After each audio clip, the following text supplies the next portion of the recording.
जी अस्सलाम वालेकुम। यासीन आपके साथ हाजिर है मॉर्निंग ब्रीफिंग में। आज 10 सितंबर का तारीख है और जुमेरात का दिन है, यानी कल वीकेंड होगा और आज इस हफ्ते का चौथा वर्किंग डे है। और जो सुबह से आज हम मार्केटें देख रहे हैं वो तमाम पॉजिटिव हैं, प्लस हैं, ग्रीन टेरिटरी में ट्रेड हो रही हैं। कल रात में भी अमेरिका की स्टॉक मार्केटें हाई पे हाई बनाती चली गई। जैसा कि काफ़ी दिनों से मैं आपसे इस बात का इजहार कर रहा हूं कि अमेरिका के जितने भी इकोनॉमिक इंडिकेटर्स हैं, अमेरिका के जो भी रिपोर्ट्स आ रही हैं हमारे पास, उसमें कहीं कोई खराबी दिखाई नहीं दे रही, जिसकी वजह से अमेरिका की स्टॉक मार्केटें अब दोबारा से तारीख की बुलंद तरीन सतहों को छूने के लिए जा रही हैं। अच्छा, उसकी बेसिक वजह जो हमें दिखाई दे रही है वो तो एक ये है कि अमेरिका में पिछले काफी दिनों से डोनाल्ड ट्रंप साहब ये कह रहे हैं कि अमेरिका का इंटरेस्ट रेट जो है वो 1% तक डिक्लाइन कर देना चाहिए। यानी अभी 2.25% अमेरिका का इंटरेस्ट रेट चल रहा है, वो ये कहते हैं कि इसको 1.25 कर दो। ये पिछले एक हफ्ता 10 दिन पहले की खबरें हैं। और अब कल एक ब्लूमबर्ग की एक रिपोर्ट आई है जिसमें ये कहा जा रहा है कि ट्रंप साहब ये चाहते हैं कि अमेरिका का इंटरेस्ट रेट 0 कर दिया जाए, यानी 2.25% खत्म कर दिया जाए, 0 कर दिया जाए। या ये भी पॉसिबिलिटी है जिस तरीके से हम स्विट्जरलैंड का इंटरेस्ट रेट देख रहे हैं फॉर लास्ट 3-4 ईयर से, वहां पे -0.75% इंटरेस्ट रेट है। जिस तरीके से हम जापान का इंटरेस्ट रेट देख रहे हैं कि वह -10 पैसे। अब ये इंटरेस्ट रेट का माइनस कर देने का मतलब यह है कि अमेरिका की स्टॉक मार्केट तो अल्टीमेटली दोबारा से हाई बनाना शुरू कर देगी। इसमें कहीं हमें डाउनफॉल दिखाई नहीं दे रहा है। यानी जैसे मैं आपसे डेली इस बात को बयान कर रहा हूं कि अमेरिका की जो बड़ी बड़ी कंपनीज हैं, जिसमें IBM है, जनरल इलेक्ट्रिक है, और 3 A's जो ट्रिपल A's कहलाते हैं, अमेजॉन, एप्पल और अल्फाबेट, गूगल, ये सारी $1 ट्रिलियन कंपनीज हो चुकी हैं। और इनकी जो मार्केट कैपिटलाइजेशन और इनकी जो मालिकान की जो वर्थ है वो इतनी ज्यादा बिलियंस एंड ट्रिलियंस डॉलर में हो गई है कि जो कम हमें दिखाई नहीं दे रहा है कि इसमें जो है कहीं कमी वाकई हो रही हो। इसके अलावा जो इकोनॉमिक इंडिकेटर्स हैं, चाहे वो जॉब की रिपोर्ट हो या आपका इंडस्ट्रियल प्रोडक्शन, कैपेसिटी यूटिलाइजेशन, ये तमाम प्लस हैं। लेकिन अमेरिका की तरफ से जो ट्रंप साहब का बहुत ज्यादा इन्फ्लुएंस इस्तेमाल होता हुआ दिखाई दे रहा है और वो ट्रंप फेडरल रिजर्व बैंक को ये डिक्टेट कर रहे हैं कि जनाब वो इंटरेस्ट रेट ना सिर्फ 1% डिक्लाइन करें बल्कि इंटरेस्ट रेट 0 कर दें। यानी आप ये देखिए कि कहां तो एक जमाना था कि अमेरिका की S&P, डाउ जोन्स, नेस्डैक आज से हजार पॉइंट नीचे चल रही थी, और उस वक्त लोगों ने जब उसके हाईज बने तो लोगों ने शॉर्ट सेलिंग शुरू की। S&P की 27 फिगर पे बेचा, 28 फिगर पे बेचा, 29 फिगर पे शॉर्ट सेलिंग करते रहे कि जनाब अब मार्केट गिरेगी, अब जनाब बैड न्यूज आ रही है। अब जनाब वो 2 से 3 साल पहले ट्रंप साहब जो है वो हुकूमत संभाल रहे हैं और वो कह रहे हैं कि जनाब मैं ये पॉलिसीज लेकर आऊंगा, जिसकी वजह से बहुत सारे लोग जो है वो नाला थे। फिर जनाब उनके ऊपर एक इल्जाम लगाया गया कि जनाब ट्रंप एडमिनिस्ट्रेशन के पीछे जो है, ट्रंप के पीछे पुतिन एडमिनिस्ट्रेशन कार फरमा थी, जिसकी वजह से वो सदर बने। और इसके अलावा उनको ऊपर ये कहा गया कि रशियन लॉबी या पॉलिटिकल हैकर उनके साथ इन्वॉल्व थे, जिसकी वजह से वो सदर बने। उन्होंने कुछ कंप्यूटराइज जो है वो चीटिंग की या गलत काम किए, जिसकी वजह से उनकी नंबर ऑफ वोटिंग ज्यादा हो गई, जिसकी वजह से वो सदर बन गए। तो इसके लिए फिर इन्होंने रॉबर्ट मुलर जो FBI के डायरेक्टर थे उनको एक स्पेशल काउंसिल बनाई गई और FBI की एक इन्वेस्टिगेशन टीम बनाई गई जिसको रॉबर्ट मुलर हेड कर रहे थे।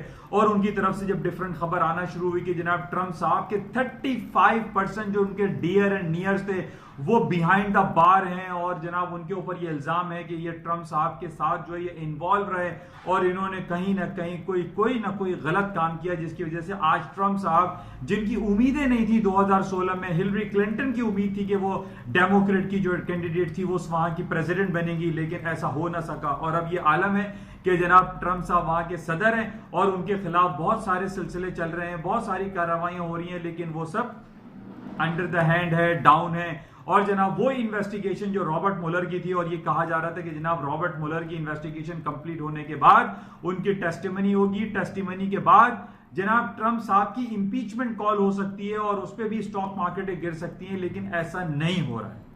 ट्रंप साहब की इंपीचमेंट नहीं हो रही है और उनको कुर्सी पे बैठा के नहीं पूछा जा रहा है कि वो 2016 के इंतखाबात जीते तो आया कैसे जीते। अब यहां पर हमें यह दिखाई दे रहा है कि वो बहुत ज्यादा स्ट्रांग उनकी पोजीशन है, बहुत स्ट्रांग लॉबिंग कह सकते हैं। कांग्रेस बहुत ज्यादा उनको फेवर भी दे रही है। हालांकि पिछले दिनों जब नवंबर में इलेक्शन हुए थे तो उसमें हमने ये देखा कि रिपब्लिकन पार्टी को शिकस्त का सामना करना पड़ा, और जनाब अब रिपब्लिकन जो एग्जिस्ट करती है, यानी ट्रंप साहब की जो पार्टी है, वो सिर्फ सेनेट में मेजोरिटी है, हाउस ऑफ रिप्रेजेंटेटिव में वो माइनॉरिटी में आ गए, और इसी तरीके से कांग्रेस में भी उनकी ज्यादा सुनवाई नहीं है। लेकिन अभी भी हम ये देख रहे हैं इन तमाम ऑड्स के बावजूद जो है प्रेसिडेंट ट्रंप साहब बैठे हुए हैं और उनकी इंपीचमेंट कॉल नहीं हो पा रही है, क्योंकि इंपीचमेंट के लिए जरूरी है कि हाउस ऑफ रिप्रेजेंटेटिव, सेनेट और कांग्रेस जो है बिल पास करें, बिल में वो वोटिंग हो और वोटिंग में इंपीचमेंट को ज्यादा वोट मिले, लेकिन ऐसा नहीं हो पा रहा है। लेकिन इसके बावजूद, इन तमाम ऑड्स के बावजूद, अमेरिका की इतनी बैड न्यूज के जनाब ट्रंप साहब के साथ ये हो सकता है, उसके बावजूद हम ये देख रहे हैं कि अमेरिका की स्टॉक मार्केटों ने ना गिरने का तहैया किया हुआ है। कल शाम से हम देख रहे हैं कि अमेरिका की स्टॉक मार्केटें बढ़ती चली जा रही हैं। उसकी मेन वजह यही बताई जा रही है कि जनाब अमेरिका अपना इंटरेस्ट रेट 1% तक कम कर सकता है, या जो कल से जो रिपोर्ट चल रही है ब्लूमबर्ग में कि अमेरिका अपना इंटरेस्ट रेट 0 भी कर सकता है। और ट्रंप साहब की तरफ से ये बहुत ज्यादा इन्फ्लुएंस, पॉलिटिकल इन्फ्लुएंस यूज हो रहा है। और कहीं ना कहीं जो जर्मी पाल हैं, जो फेडरल रिजर्व बैंक के चेयरमैन है, वो कहीं ना कहीं इस इन्फ्लुएंस में आ जाएंगे, वो अंडर प्रेशर आ जाएंगे, और कहीं ना कहीं आई फील कि अमेरिका अपना इंटरेस्ट रेट 50 बेसिस पॉइंट या 1% तक डिक्लाइन कर सकता है। इसी वजह से आज हम ये देख रहे हैं कि पूरी दुनिया की स्टॉक मार्केट है प्लस में, चाहे वो एशिया हो या यूरोप हो। अमेरिका के स्टॉक फ्यूचर जो S&P, Dow Jones, Nasdaq trade हो रहे हैं, वो सब के सब ग्रीन टेरिटरी में है, प्लस में है, हाई पे हाई बना रहे हैं। और उसकी वजह यही है कि बहुत ज्यादा प्रेशर दिखाई दे रहा है फेडरल रिजर्व बैंक के ऊपर कि वो 18 तारीख को जो उनकी मीटिंग है उसमें वो इंटरेस्ट रेट ड्रास्टिकली, यानी बहुत ज्यादा जो है वो डिक्लाइन कर सकते हैं, कट कर सकते हैं, डाउन कर सकते हैं, जिसकी वजह से हमें ये पता है कि जब भी इंटरेस्ट रेट डिक्लाइन होता है, कम होता है, तो स्टॉक मार्केट इसको पॉजिटिव कंसिडर करती है कि क्योंकि वो बड़ी बड़ी कंपनी जो बोरो पे चल रही होती हैं, जो बैंकिंग फाइनेंस पे चल रही होती हैं, उनको रिटर्न, उनकी मॉनेटरी पॉलिसी जो है वो ईज हो जाती है, कम हो जाती है, सहूलत हो जाती है, जिसकी वजह से स्टॉक मार्केटों में तेजी का रुझान आता है।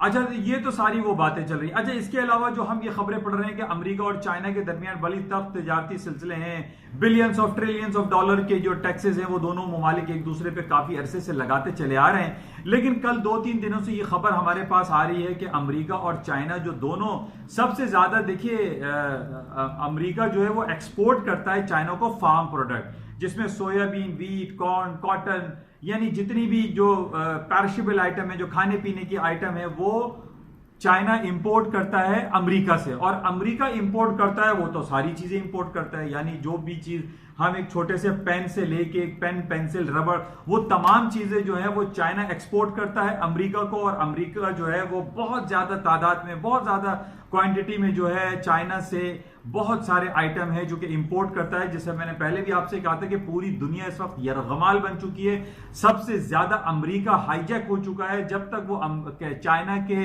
प्रोडक्ट को नहीं खरीदेगा वो आगे सरवाइव नहीं कर सकता। बल्कि ना सिर्फ अमेरिका, बल्कि हम पाकिस्तान, इंडिया, यूरोप, तमाम जगहों पर आप ये देखिए कि चाइनीज, मेड इन चाइना के टैग लगे हुआ सामान मौजूद है। तो इस वजह से चाइना को जो है वो कोई टेंशन नहीं है। लेकिन अभी 2 दिन से जो हमारे पास खबरें चल रही हैं उसमें यह कहा जा रहा है कि अमेरिका और चाइना ने जो डिफरेंट ट्रेड के ऊपर जो टैक्सेस लगाने का जो सिलसिला था उसमें थोड़ी सी रिलीफ आया है, उसमें थोड़ी सी कमी आई है। उन्होंने थोड़ा सा एक दूसरे को जो है वो रूम दिया है। जो टॉक्स हो रही हैं उसके अंदर एक गुडविल गेस्चर के तौर पर उन्होंने अपनी जो ट्रेड पॉलिसीज हैं, जो बिलियंस ऑफ डॉलर के टैक्सेस लगाने की जो बात कर रही है, वो गुडविल गेस्चर दोनों ने शो किया है। यानी अमेरिका भी गुडविल शो कर रहा है और चाइना भी गुडविल शो कर रहा है, जिसकी वजह से आज देख लीजिए S&P ने 3000 के बैरियर को क्रॉस कर लिया, यानी 27,000 के बैरियर को डाउ जोन्स ने क्रॉस कर लिया। 79 यानी 8,000 का बैरियर आने में थोड़ा सा टाइम रह गया, वो नैस्डैक भी क्रॉस करने वाला है। यानी अक्रॉस दी बोर्ड पूरी दुनिया की स्टॉक मार्केट जो है वो हाई पे हाई बनाती चली जा रही है। उसकी वजह ये गुडविल गेस्चर है दोनों ममालिक का। और प्लस आज ये जो अगले हफ्ते 18 सितंबर को अमेरिका के इंटरेस्ट रेट का सिलसिला है, उसमें इंटरेस्ट रेट लाजमी कट हो जाएगा, जिसकी वजह से स्टॉक मार्केटों में तेजी है। अच्छा, इसके साथ ही आज बड़ा इंपॉर्टेंट डे है। आज शाम को 4:30-5 बजे यूरोपियन सेंट्रल बैंक के इंटरेस्ट रेट का अनाउंसमेंट है, जिसमें यह कहा जा रहा है कि यूरोपियन सेंट्रल बैंक अपना इंटरेस्ट रेट अभी उनका जीरो चल रहा है, जो कि हिस्ट्री लोएस्ट लेवल पर है। जीरो इंटरेस्ट रेट है, यानी अगर आप लाख रुपए अपने बैंक में जमा कराते हैं तो मिलता कुछ नहीं है। यानी यूरोपियन सेंट्रल बैंक में आपको रिटर्न में 1 रुपया भी, 1 यूरो भी रिटर्न में नहीं मिलता। लेकिन अमेरिका में अभी 2.25% आपको इंटरेस्ट मिलता है। जैसे पाकिस्तान में 8-9%, 10% आपकी इन्वेस्टमेंट पे रिटर्न मिलता है, इसी तरीके से चाइना है, स्विट्जरलैंड है, यहां पर तो आपकी इन्वेस्टमेंट में पैसे कट जाते हैं। यानी आपने लाख रुपए रखे कि महीने के 1000 रुपए मिलेंगे, मिलेगा कुछ नहीं। यहां पे चाइना में, जापान में और स्विट्जरलैंड में बैंक में पैसा रखने से पैसे कट जाते हैं, मिलते नहीं। अच्छा, यही सूरत हाल अब हम ये देख रहे हैं कि अमेरिका भी इसी नहज पे आता चला जा रहा है। वो जिस तरीके से खबरें चल रही हैं कि इंटरेस्ट रेट जीरो कर दो, खत्म कर दो, माइनस कर दो, जिसका पॉजिटिव रिफ्लेक्शन आता है अमेरिका की, और पूरी दुनिया की स्टॉक मार्केट है हायर साइड पे जाती है। आज पाकिस्तान की कराची स्टॉक एक्सचेंज भी मैं देख रहा हूं 500 पॉइंट प्लस है, लेकिन इसको इस प्लस होने को क्या प्लस बोलेंगे। 53,000 पॉइंट से कराची स्टॉक एक्सचेंज गिरते गिरते 28,000 तक आ गया।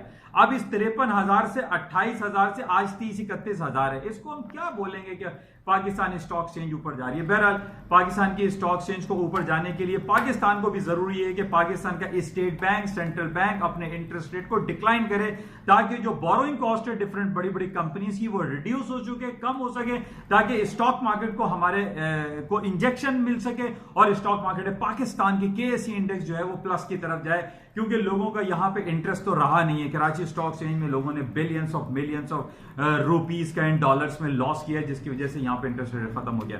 अच्छा, आज बहरहाल 5-5:30 बजे जो है वो यूरोपियन सेंट्रल बैंक की प्रेस कॉन्फ्रेंस भी है, इंटरेस्ट रेट भी है, और ये कहा जा रहा है कि इंटरेस्ट रेट कट कर दिया जाएगा, जिसकी वजह से स्टॉक मार्केटों में तेजी है।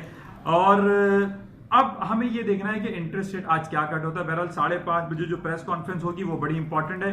अच्छा, इसके साथ ही मैं आपको ये बता दूं कि पॉजिटिव होने की जो मैं 2 दिन से आपको बता रहा हूं कि चूंकि ब्रेक्जिट का सिलसिला काफी डोल्ड्रम में चला गया है, और हो सकता है कि 31 अक्टूबर को ब्रेक्जिट ना हो, जो कि नो डील ब्रेक्जिट की बात हो रही थी, ना हो, बल्कि इसको एक्सटेंशन मिल गया, क्योंकि 14 अक्टूबर को क्वीन एलिजाबेथ जो है वहां खिताब करेंगी, और ये भी पॉजिटिव है, जिसकी वजह से स्टॉक मार्केटें ऊपर जा रही हैं। ब्रेक्जिट का ना होना भी पॉजिटिव है।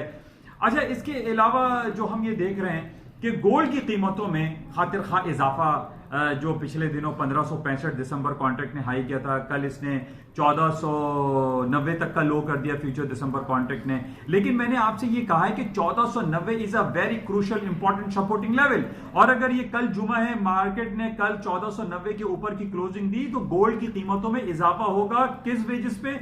एक तो जियोपॉलिटिकल टेंशन बहुत ज्यादा है। इसराइल ने यह कहा है, नेतन्याहू ने, कि जनाब वो वेस्ट बैंक को एनेक्स कर लेंगे। वेस्ट बैंक जो अभी जो जेरूसलम और फलस्तीन का हिस्सा है, वो ये कह रहे हैं कि उसको एनेक्स कर लेंगे, उस पर कब्जा कर लेंगे, जो कि बहुत ज्यादा नेगेटिव है। इसकी वजह से वहां पे एक एनर्की, केओस और टेंशन क्रिएट हो सकती है, और उसकी वजह से गोल्ड की कीमतों में इजाफा हो सकता है because of geopolitical negative situation. Plus gold के ऊपर जाने की जो दूसरी वजूहत है, interest rate across the board पूरी दुनिया के रेट कट होने की बातें चल रही हैं। अमेरिका इंटरेस्ट रेट काटेगा, European central bank interest rate cut होने की खबरें चल रही हैं। तो जाहिर है जब इंटरेस्ट रेट कट होता है तो गोल्ड, जो कि एक सेफ हेवन कंसिडर किया जाता है और पूरी दुनिया में इसको एक इन्वेस्टमेंट के तौर पे भी इस्तेमाल किया जाता है, इसलिए गोल्ड की कीमतों में उस वक्त तक कमी नहीं होगी ऑन टेक्निकल ग्राउंड, जब तक ये 1490 के नीचे स्पॉट मार्केट क्लोजिंग ना दे।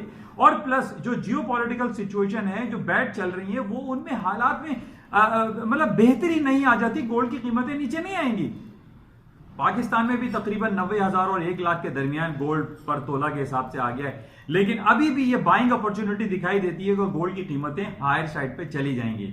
बहरहाल ये थोड़ा सा मुख्तसर सा आपके साथ एक राब्ता रहता है यूट्यूब चैनल के थ्रू, और आज शाम में बस इंपॉर्टेंट काफी न्यूज हमारे पास रहेंगे, और उसमें हम देखेंगे कि आया European central bank interest rate आज कट करता है या नहीं करता है, या उसके क्या कमेंट्स आते हैं। ये बड़ा इंपॉर्टेंट होगा, क्योंकि जिस तरीके से हम काफी दिन से देख रहे हैं कि यूरो की करेंसी जो कि 10-30 का एक लेवल था, उसी के रेंज में मार्केट चल रही है, और अगर इंटरेस्ट रेट कट होने का सिलसिला हो जाता है तो करेंसी मार्केट या यूरो करेंसी काफी डाउन हो सकती है।